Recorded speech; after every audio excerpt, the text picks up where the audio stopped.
He had killed 17 men with his bare hands and never flinched, built an empire that stretched from Philadelphia to Boston, survived assassinations, wars, and betrayals that would have destroyed weaker men. But none of that prepared him for the feeling in his chest when his maid stopped coming home on Wednesday and Friday nights. Before we dive in, please subscribe, like, and tell us where you are watching from. At 10:47 p.m., Lee Tae-young sat in complete darkness overlooking the Schuylkill River. The sprawling penthouse around him was silent. No lights, no sound. Just the distant hum of the city 70 floors below. Security monitors glowed faintly in the corner. 6 different camera angles focused on one thing. An empty bedroom. He checked his watch again. The most feared man on the eastern seaboard. Waiting like a fool for his maid to return. And when she finally walked through that door, humming softly with no idea she was being watched, everything he thought he understood about control, power, and his own cold heart began to shatter. Because Lee Tae-young had never felt jealous before. He didn't know that this burning, irrational, consuming thing inside him was the beginning of the end of the man he used to be. Simone Carter had taken the job 8 months ago out of desperation, not choice. Temple University, full scholarship, junior year. Everything on track until her father walked into a convenience store at the wrong time. 3 bullets. 14 seconds. Her entire future gone with him. The medical bills came first. Then the funeral costs. Then her younger brother Marcus's acceptance letter to Howard. And the reality that she was now the only one who could make sure he got there. So she'd left school, left her dreams, and answered an ad that promised $12,000 a month for discretionary household management in a Philadelphia penthouse. She'd known what that meant. She'd known who Lee Tae-young was. But Marcus needed 4 years of tuition, and her father had taught her that survival sometimes meant dancing with the devil.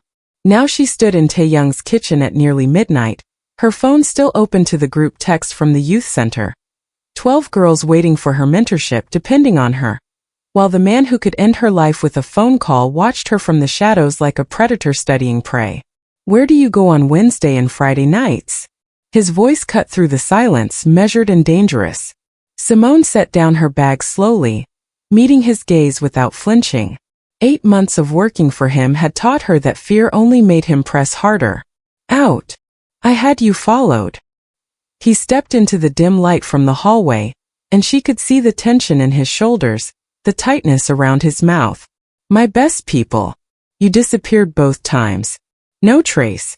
No trail.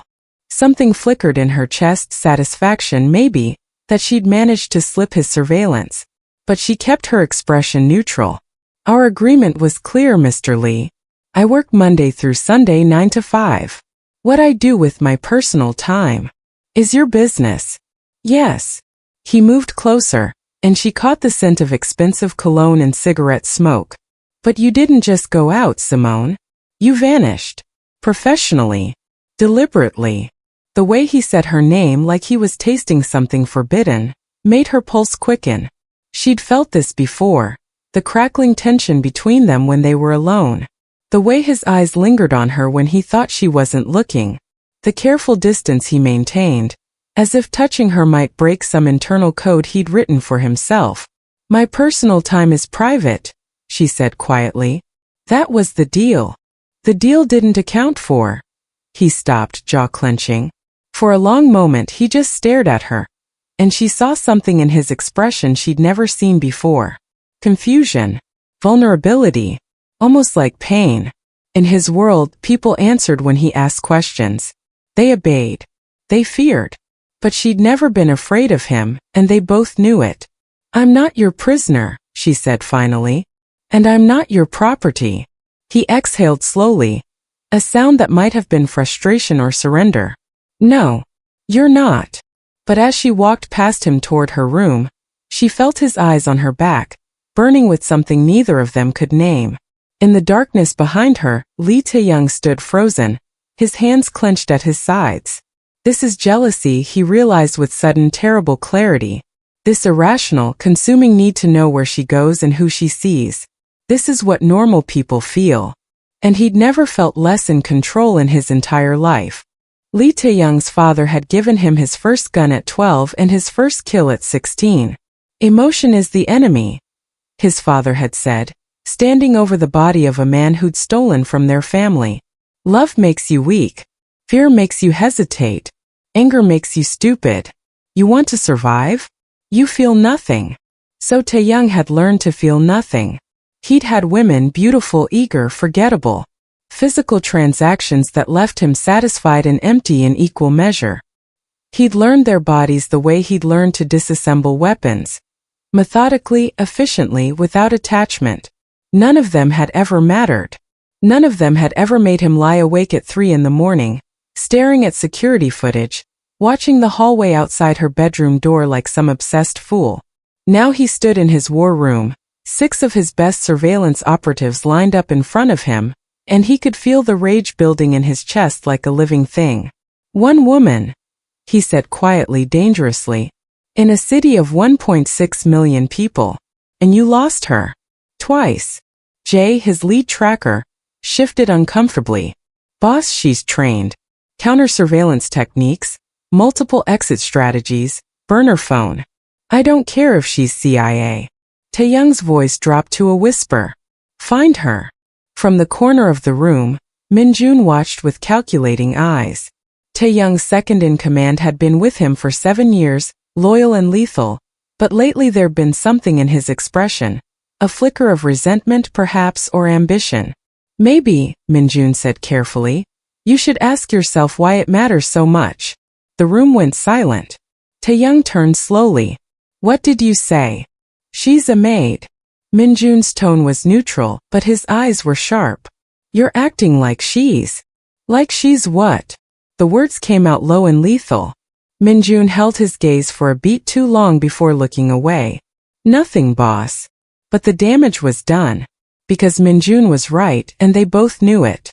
Later that night, Tae-young found himself outside Simone's bedroom door, his hand raised to knock.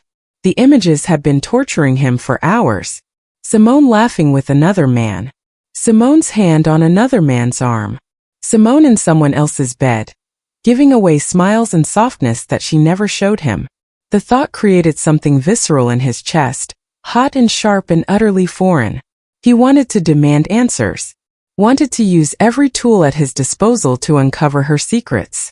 Wanted to lock her in this penthouse until she told him everything. But standing here in the dark hallway, his knuckles inches from her door, he realized the terrible truth. He had no right to ask. She wasn't his. She'd never been his. And the fact that he wanted her to be, that he wanted to own not just her time but her thoughts, her nights, her carefully guarded privacy, terrified him more than any bullet ever had. His father's voice echoed in his memory. Emotion is the enemy. But as Tae-young lowered his hand and walked back to his empty bedroom, he understood with brutal clarity that the real enemy wasn't emotion. It was realizing at 32 years old that you'd never truly felt anything worth feeling. Until her. Min-jun had been with the organization for 23 years, longer than anyone except for the boss himself. He'd earned his position through blood and calculation, rising from street enforcement to second-in-command through sheer competence. He remembered when loyalty meant something, when the syndicate operated like a machine, cold and efficient, untainted by sentiment. Then she arrived. He watched from his office window as Simone crossed the compound below, her presence drawing eyes like always. In the 2 years since she'd entered their world, everything had shifted. The boss, once granite, once unshakable, now smiled, laughed, left meetings early, made exceptions. It was a disease, this softness, and Min-jun had diagnosed it correctly. He turned back to his desk, where 3 burner phones lay in careful arrangement. 2 weeks of meticulous work. The first phone contained texts he'd crafted himself, mimicking Simone's speech patterns after months of observation. The second held responses from a number he'd registered under a false name, designed to look like communications from the Chong family's intermediary. The photographs had required more creativity. He'd hired a woman, same height, same build as Simone, and photographed her from behind meeting a known Chong associate at a cafe in Gangnam. The angle was perfect, suggestive but not conclusive. Enough to plant doubt. The encrypted messages were his masterpiece. He'd spent years understanding their security protocols, knew exactly how to fabricate logs that would pass initial scrutiny. Meeting coordinates, payment confirmations. Everything pointed to systematic betrayal. Minjun ran his finger along the edge of one phone. This wasn't personal. He felt no particular animosity toward Simone herself. She was simply a variable that needed eliminating. The boss had built an empire on ruthlessness, on the understanding that power required isolation. Weakness invited challenge. Love was a vulnerability their enemies would eventually exploit. "I'm saving him," Minjun muttered to himself, sliding the phones into a briefcase. "I'm saving all of us." He'd been careful. Each piece of evidence planted gradually. Each digital footprint created over 14 days to suggest a pattern. Too sudden and it would seem manufactured. But a slow accumulation of proof? That felt inevitable. True. The syndicate meeting was scheduled for 8 o'clock. The boss would be there, along with the 7 senior members who formed their inner council. Minjun had requested a closed session, security concerns, he'd said. Nothing to alarm anyone yet. He checked his watch. Time. As he walked toward the conference room, briefcase in hand, Minjun's expression settled into appropriate gravity. Inside, his pulse remained steady. This was necessary. This was right. The boss looked up as he entered, those sharp eyes briefly warming with trust. "Minjun, you said this was urgent." Minjun set the briefcase on the table with deliberate weight. "Boss," he said quietly, "we have a problem." The conference room fell into suffocating silence as Minjun spread the contents across the table. 3 phones, a dozen photographs, printed transcripts of encrypted messages that spelled out systematic betrayal in clinical detail. Taeyong stared at the evidence without touching it, his face carved from stone. "The timestamp spanned 2 weeks, Minjun said, his voice professionally neutral. "She's been meeting with Chong intermediaries in Gangnam, Itaewon, and twice near their primary operations in Songpa. The messages reference payments and information exchange." One of the senior members leaned forward, examining a photograph. "This is her. The locations match her movements exactly," Minjun confirmed. "I've cross-referenced with security logs." Taeyong's silence stretched until it became a presence itself. Heavy, dangerous, absolute. His eyes moved across each piece of evidence with the methodical attention he applied to everything, looking for flaws, finding none in Minjun's carefully constructed narrative. "Leave us," he finally said, his voice carrying no inflection whatsoever. The room emptied in seconds. Simone heard him enter the penthouse an hour later. She'd been reading on the terrace, enjoying the evening air, but something in the quality of his footsteps made her set the book aside. He stood in the doorway, backlit by the interior lights, and she couldn't read his expression. "We need to talk," Taeyong said. She rose, instinct prickling along her spine. "What's wrong?" He moved closer and she saw it then, the complete absence of warmth in his eyes. This wasn't her Taeyong. This was the man others feared. "Tell me where you go," he said quietly. "During the day when you leave. Every place. Every person you meet. Right now, and I'll believe you." Simone's chest tightened. "What are you talking about? Answer the question." "No." The word came out sharper than intended. "I don't answer to you about my personal life. That was our agreement. You have your world, I have mine." Something flickered behind his eyes. "So you refuse?" "I refuse to be interrogated like a suspect," she countered, anger rising to match the fear. "What is this about?" He stepped back, and the distance felt like a chasm opening between them. His expression shifted into something she'd never seen directed at her. Cold calculation, complete emotional withdrawal. The jealousy she'd glimpsed before had crystallized into something far more dangerous. Fury wrapped in ice. "You had chances," Taeyong said, his voice soft and utterly final. "I gave you opportunities to be honest, to trust me with the truth." "What truth? I haven't lied to you." He turned toward the door, every line of his body radiating dismissal. "You should have trusted me enough to tell the truth," he said without looking back. "Now it's too late." The door closed behind him with a quiet click that sounded like a gunshot in the silence. The penthouse became a mausoleum of silence. For days passed like a slow death. Tae-young moved through the space as if Simone had ceased to exist, not with anger, but with something far worse. Complete erasure. When she entered a room, his eyes slid past her to focus on nothing. When she spoke, the air seemed to swallow her words before they could reach him. She'd weathered his intensity before, his possessiveness, even his jealousy. But this Arctic absence was different. This was the man who'd built an empire on calculated violence, and she'd somehow become his enemy. The second day, she noticed the security changes. New faces in the corridors. Cameras repositioned to cover angles that had always been blind spots. When she left for her morning walk, 3 guards materialized in her wake, no longer the discreet protection she'd grown accustomed to, but obvious surveillance. She was being watched like a threat. On the third day, she tried direct confrontation.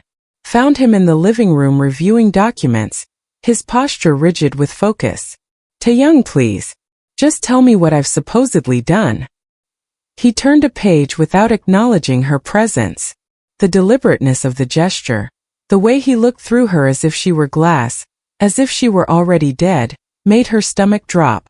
"I deserve to know what I'm accused of," she pressed, hating the tremor in her voice. Nothing. Not even a flicker of recognition. She'd left the room before the tears could fall where he might see them. By the 4th night, Simone understood with crystalline clarity. Something catastrophic had happened, and she was at the center of it. Whatever Tae-young believed, whatever evidence he thought he possessed, he'd already passed judgment. The man who'd promised her safety, who'd looked at her like she was precious, that man had vanished, replaced by the legend everyone else feared. She couldn't break house rules. His world operated on absolutes, and the study was forbidden territory.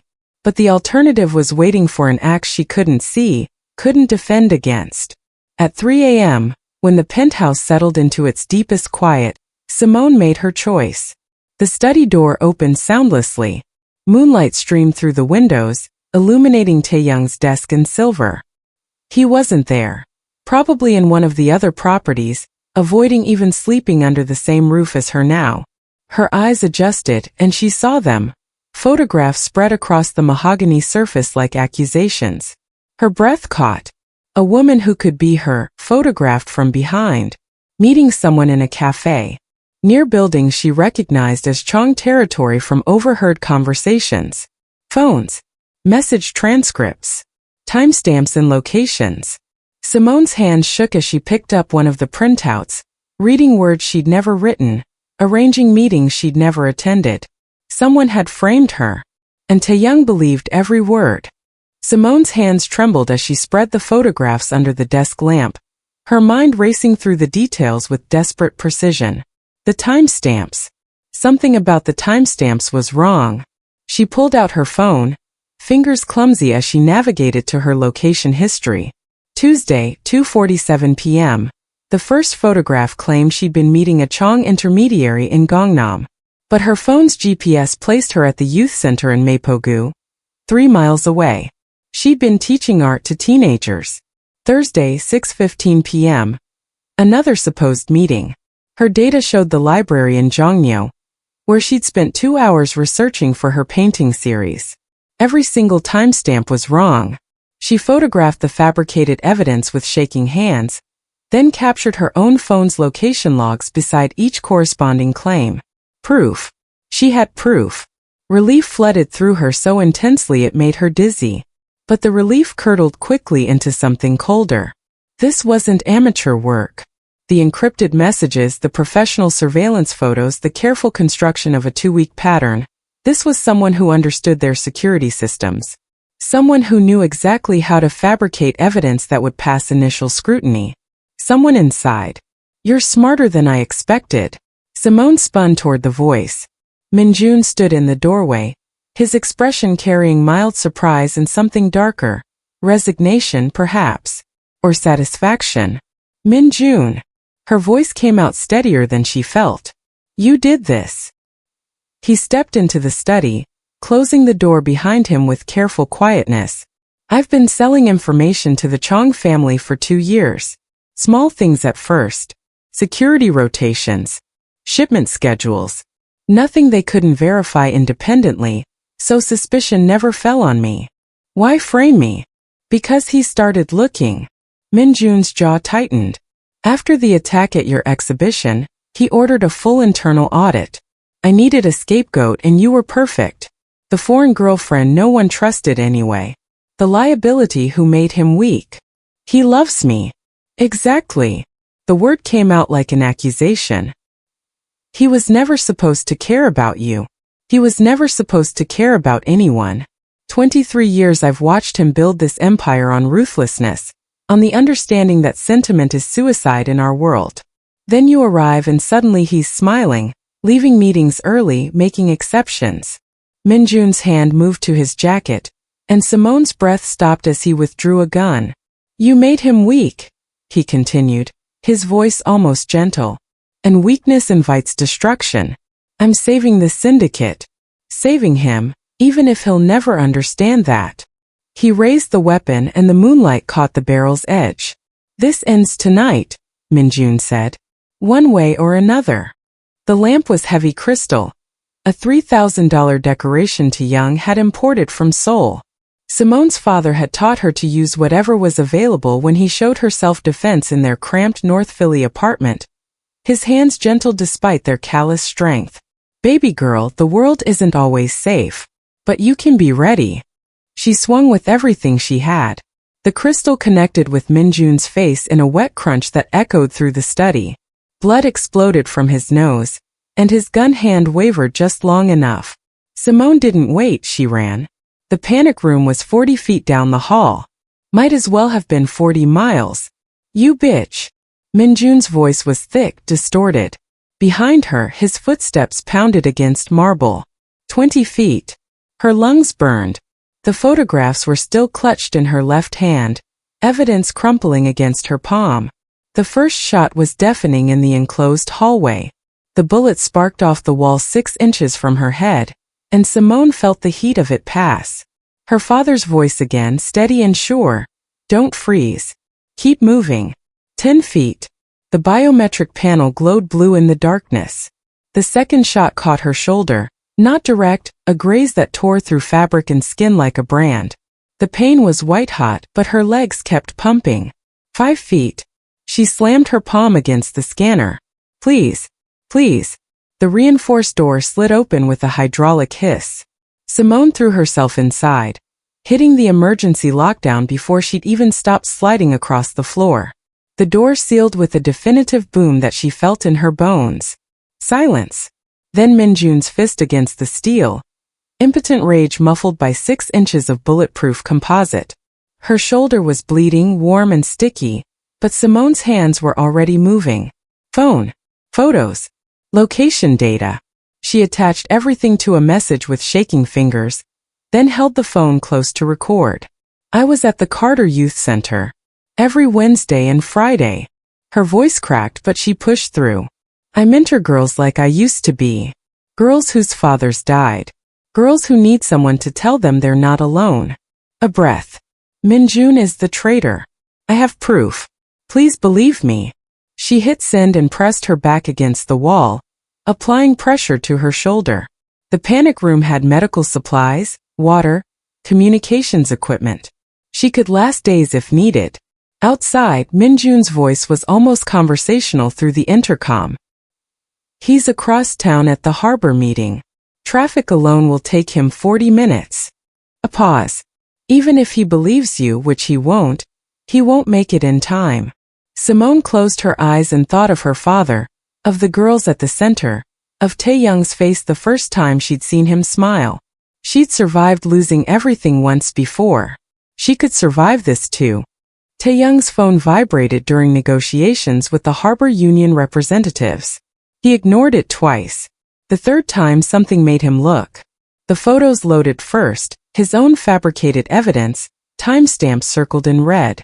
Then Simone's location data. proving she'd been nowhere near Chong territory. Then her voice, shaking but clear. I was at the Carter Youth Center. Every Wednesday and Friday. I mentor girls like I used to be. Terror hit him like a physical blow. Not anger. Not the cold calculation he'd built his empire on. Pure visceral fear that turned his blood to ice. He was moving before the voice memo finished, phone already dialing his tactical team. The penthouse. Now. Minjun is the target. Boss, we're 20 minutes out. I'll be there in 10. He drove like the city was burning. Red lights meant nothing. Traffic was an obstacle course he navigated at 90 miles per hour. The Aston Martin screaming through Philadelphia's streets. His hands were steady on the wheel, but his heart was trying to break through his ribs. She mentors girls. She was helping people, and I looked at her like she was already dead. The penthouse garage was chaos when he arrived.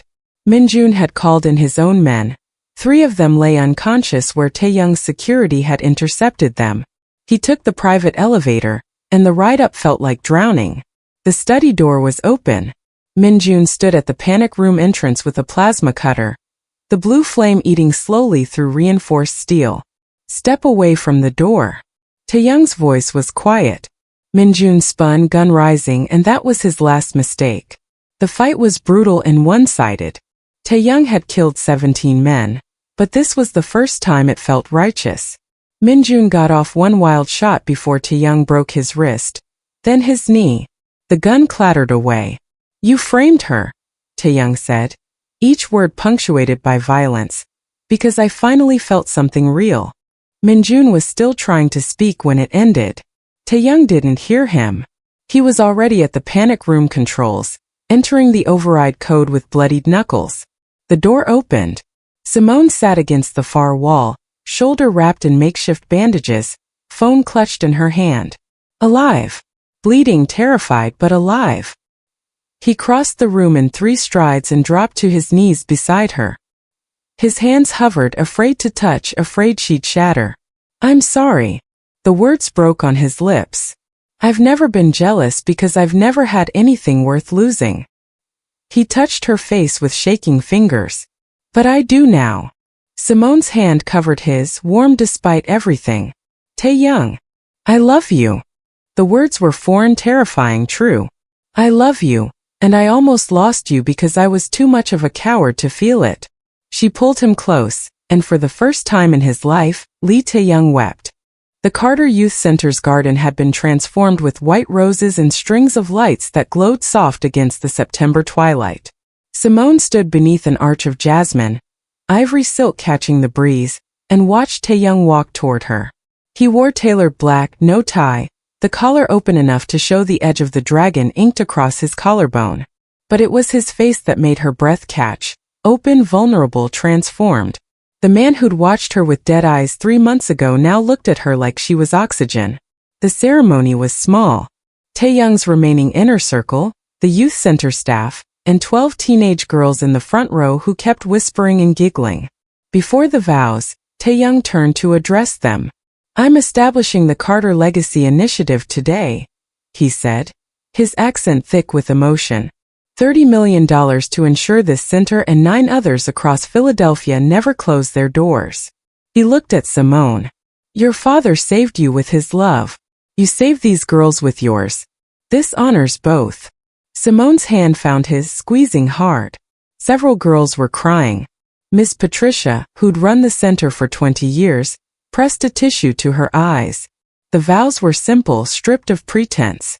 Taeyoung spoke first, his voice steady despite the tremor in his hands. I was a man who felt nothing because I was afraid of feeling everything. You taught me that vulnerability isn't weakness. It's the only thing that makes us real. He paused. I choose you. Every day. Even when it's terrifying. Simone's turn. I've spent years trying to save everyone except myself. You showed me that accepting love doesn't mean losing who I am. It means becoming who I was always meant to be. Her thumb traced his scarred knuckles. I choose you. The man who learned to feel. After the kiss, Simone pulled Taeyoung toward the girls clustered near the refreshment table. This is my husband, she said. and the title still felt new and precious on her tongue. He used to be afraid of feeling anything. Now he's not. One of the youngest, Maya, looked up at him with wide eyes. Do you love Miss Simone? More than anything, Taeyong said without hesitation, and meant it. Their first dance was to music from a borrowed speaker, simple and perfect. Simone rested her head against his chest, feeling the steady rhythm of his heartbeat. Proof of life, of change, of everything they'd survived to reach this moment. Taeyong's arms tightened around her as fairy lights flickered overhead and the girls cheered. Lee Taeyong had killed 17 men and felt nothing. Now he felt everything: joy, fear, hope, love. And it was worth more than any empire he could have built alone.